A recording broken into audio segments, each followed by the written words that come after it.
Hello everybody, Doug Dammann back with you from the collection storage area of the Civil War Museum in Kenosha, Wisconsin.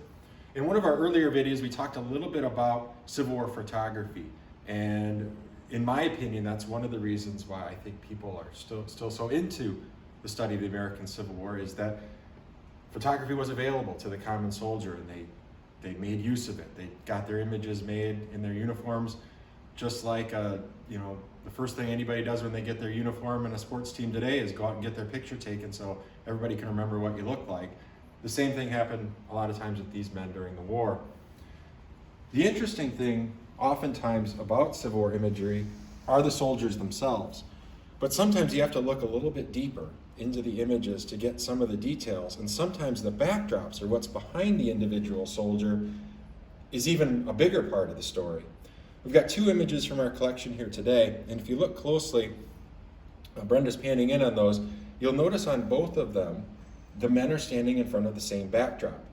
And the image on the right, you can clearly see has the number 26 on the top and the word Seagull below it. It's a little bit harder to see on the image on the left, but that helps us identify the regiment that both of these men served in. Both of these men were part of the 26th Wisconsin, known as the Seagull Regiment. And the 26th Wisconsin has a really interesting history in and of itself.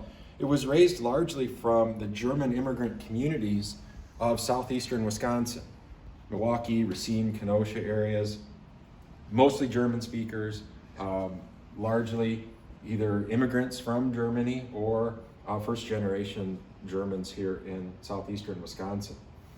They served in the east at Chancellorsville and Gettysburg, and then also in the west with Sherman's army on the march to the sea towards the end of the war. Now, both images are obviously the person is standing in front of a very elaborate backdrop. You saw the 26th Seagull Regiment part there's a tent there that you can see, an American flag, a tree with a bunch of foliage. I believe there's a gunboat in the back on each of those. So elaborately painted.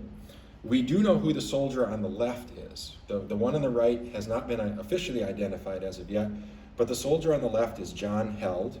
John Held was a cooper or a barrel maker from Racine, Wisconsin.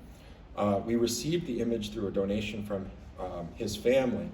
We do know what happened to John Held during the war. He was killed in action during the Atlanta campaign in 1864. So we do know that from his ancestors, that was his tragic end. But it's just both of these images are great in and of the soldiers themselves, their equipment, their uniforms, what they're holding, their weaponry, but also it's a good lesson to always look behind the subject as well. Sometimes you can learn just as much from the backdrop as you do from the soldier himself.